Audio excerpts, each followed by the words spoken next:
Bismillahirrahmanirrahim. My name is Muhammad Amir. Today I am here to teach physics lecture number 10. In this lecture we will discuss chapter number 3, dynamics. In chapter dynamics, force, inertia, momentum, Newton's first law and net force we will discuss in this lecture. Now start the lecture. Dynamics. Mechanics की वो वाली branch जिसमें हमने किसी body की motion को discuss करना है और उसके काजेस को भी डिस्कस करना है, डायनामिक्स कहलाती है. The branch of mechanics that deals with the study of motion of an object and causes of its motion is called dynamics. कि मैकेनिक्स की वो वाली ब्रांच जिसमें हमने किसी बॉडी की मूवमेंट को देखना है कि बॉडी मूवमेंट कर रही है, उसके काजेस क्या हैं, किस बेस पे कर रही है, डायनामिक्स कहलाती है. Force and inertia. फोर्स एक ऐसी चीज़ को कहते हैं जो किसी भी चीज़ को मूव करती है या किसी भी चीज़ को स्टॉप करे या किसी भी चीज़ को मूव कराने की कोशिश करे या किसी भी चीज़ को रोकने की कोशिश करे या किसी भी चीज़ को हरकत में लाए, हरकत में लाने की कोशिश करे, फोर्स कहलाता है. The force of the tense move are tends to move, stops or tend to stop the motion of the body. The force can also change the direction of the motion of the body. ऐसी चीज़ जो किसी भी body को motion में लाए या motion में लाने की कोशिश करे, बॉडी को रोके या रोकने की कोशिश करे और उसकी डायरेक्शन भी चेंज करे, फोर्स कहलाती है. और फोर्स का हमारे पास जो स्टैंडर्ड यूनिट होता है वो न्यूटन होता है. Inertia.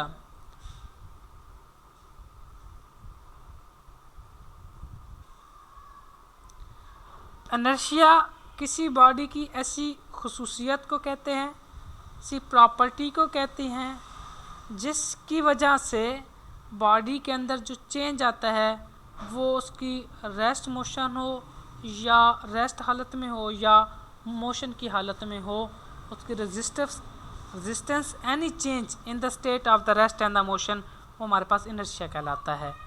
Inertia of the body is a property, ऐसी खुसूसियत जिसकी वजह से which is resist any change in its state of, के उसकी खुसूसियत की वजह से उसके अंदर जो तब्दीली आ रही है, जो चेंज आ रहा है, वो उसकी रेस्ट की हालत है चाहे उसकी मोशन की हालत है, इनर्शिया कहलाता है. Galileo observed that it is easy to move or stop the light object than heavier ones. कहते हैं छोटी चीज़ें जो होती हैं ना उनको स्टॉप करना, रोकना बहुत इजी होता है भारी चीज़ों, बड़ी चीज़ों के निस्बत से. Heavy object are difficult to move and or if moving then difficult to stop. अगर जो भारी चीज़ें होती हैं या तो उनको मूव नहीं कराया जा सकता, अगर मूव करा लें तो उनको स्टॉप करना भी डिफ़िकल्ट हो जाता है.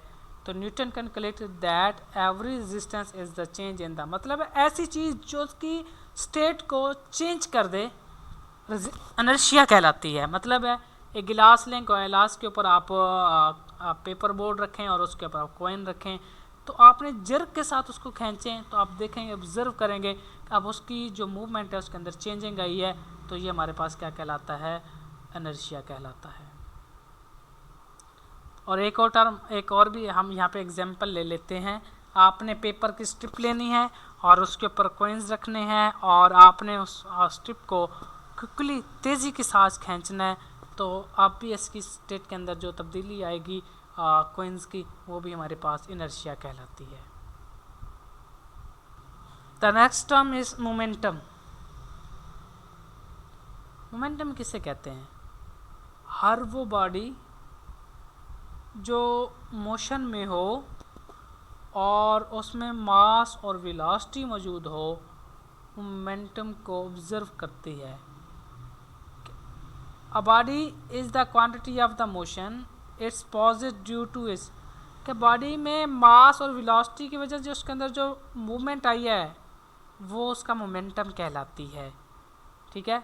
The momentum of the body is the quantity of the motion and it positive due to its mass and velocity, कि उसकी मास और वेलोसिटी की वजह से जो उस बॉडी के अंदर मोशन है, क्वालिटी जो ऑफ मोशन आई है वो मास और वेलोसिटी की वजह से होती है, वो बॉडी का मोमेंटम कहलाती है। मोमेंटम को हम पी से शो करते हैं, और जो हमारे पास body is given by the product of its mass and, जो मोमेंटम होता है वो प्रोडक्ट होता है मास का और वेलोसिटी का।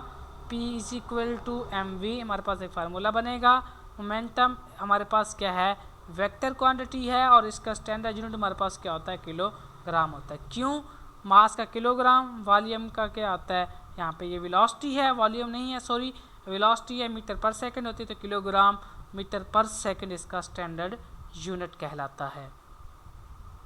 तो ये तो थी वेलोसिटी और मोमेंटम। वेलोसिटी हमने डिस्कस किया था, rate of change in displacement, वो वेलोसिटी था। मोमेंटम क्या था, किसी बॉडी के अंदर मोशन जो आए वो उसके मास और वेलोसिटी की वजह से आए, वो मोमेंटम कहलाता है। हर बॉडी का मोमेंटम बरकरार होना ज़रूरी होता है, और ये वेक्टर क्वांटिटी है। ये इंपॉर्टेंट एमसीक्यूज में भी आ सकता है कि vector quantity is momentum force, कुछ भी पूछा जा सकता है आपसे। Newton's law of motion. Newton was the first to formulate the law of motion known as the Newton law of motion। कहता है ये वो शख्स है जिसने ऑब्ज़र्व किया था, फार्मूलेट किया था मोशन के बारे में, और उसने उसको लॉ ऑफ मोशन का नाम दे दिया Newton law of motion. First law क्या कहता है, first law of motion deals with the body which are either at rest or moving with the uniform speed is a straight line. हर वो चीज़ जो रेस्ट में हो या मूव कर रही हो यूनिफॉर्म स्पीड के साथ। According to the Newton first law of motion, a body at rest remains at rest provided no net force. मतलब ऐसी बॉडी जो रेस्ट में हो और रेस्ट की हालत में रहे, उसके ऊपर किसी किस्म की कोई फोर्स एक्शन ना कर रही हो, फर्स्ट लॉ ऑफ न्यूटन कहलाता है। This is part of the law is true, we observe the object do not move them self unless someone move them. कि कोई चीज़ें उस वक्त तक मूव नहीं कर सकती जब तक हम उनके ऊपर फोर्स अप्लाई नहीं करते। तो similarly moving object does not stop moving by the itself, कि जो मूविंग ऑब्जेक्ट हैं वो कभी से भी खुद से स्टॉप नहीं करेंगे जब तक उनके ऊपर कोई फोर्स अप्लाई नहीं करेंगे। A bar rod on the rough ground stop earlier than the rod on the smooth surface. कहता है आपके पास एक रफ सरफेस है और एक आपके पास स्मूथ सरफेस है। जो रफ सरफेस है उसके ऊपर बॉल जल्दी स्टॉप हो जाएगी। क्यों, क्योंकि वहाँ पे हर्डल्स हैं, रुकावटें हैं जो बॉल को रोकने की कोशिश कर रही है मूवमेंट में जाने से पहले। और जो हमारे पास दूसरी टर्म है जिसमें कि बॉडी को स्मूथ सरफेस है, वहाँ पे वो जल्दी स्टॉप नहीं होगी क्योंकि कोई चीज़ उसको रोकने की कोशिश नहीं कर रही। लेकिन ये रफ सरफेस है और ये due to the offer greater friction की वजह से है। If where we would be no force to opposite the motion, अगर कोई अपोजिट के मोशन ऑफ फोर्स नहीं लग रही तो कभी भी हम उनको स्टॉप ना कर सकें। तो फर्स्ट लॉ ऑफ न्यूटन हमें क्या कहता है, बॉडी कंटिन्यू इट्स स्टेट और रेस्ट और motion its straight line providing no net force. कि बॉडी जो रेस्ट में भी हो, यूनिफॉर्म मोशन में भी हो, लेकिन उसके ऊपर किसी किस्म की कोई फोर्स ना लगाई जा रही हो, फर्स्ट लॉ ऑफ न्यूटन कहलाता है। नेट फोर्स क्या कहता है, नेट फोर्स किसे कहते हैं, नेट फोर्स असल में रिजल्टेंट है, resultant of the all the forces acting on the body, के एक ऐसा रिजल्टेंट है, सम ऑफ द फोर्सेस हैं जो हमने एक बॉडी के ऊपर लगाए जा रहे हैं।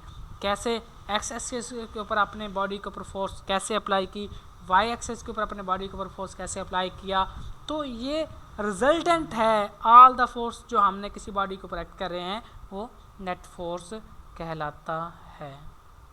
और लास्ट टॉपिक है law of inertia. Law of inertia किसे कहते हैं, first law of motion deal with the inertia property of the matter, therefore Newton first law of motion also known as the, Newton के first law को ही law of inertia बोला जाता है। We observe that the passenger standing in the bus fall towards when its driver applied a brake suddenly। जैसे break लगाते हैं तो गाड़ियाँ जो भी पैसेंजर होते हैं वो ड्राइवर की तरफ आगे को मूव करते हैं। क्यों, it is because the upper part of the their body tend to continue their motion. वो तो मूवमेंट में आ रही है, वाइल द लोअर पार्ट जो है बॉडी वो कांस्टेंट में है, bus stop it and has they fall forward, और इस वजह से वो मोशन जो है उसके ऊपर पैसेंजर को अप्लाई और वो आगे को मूव करते हैं।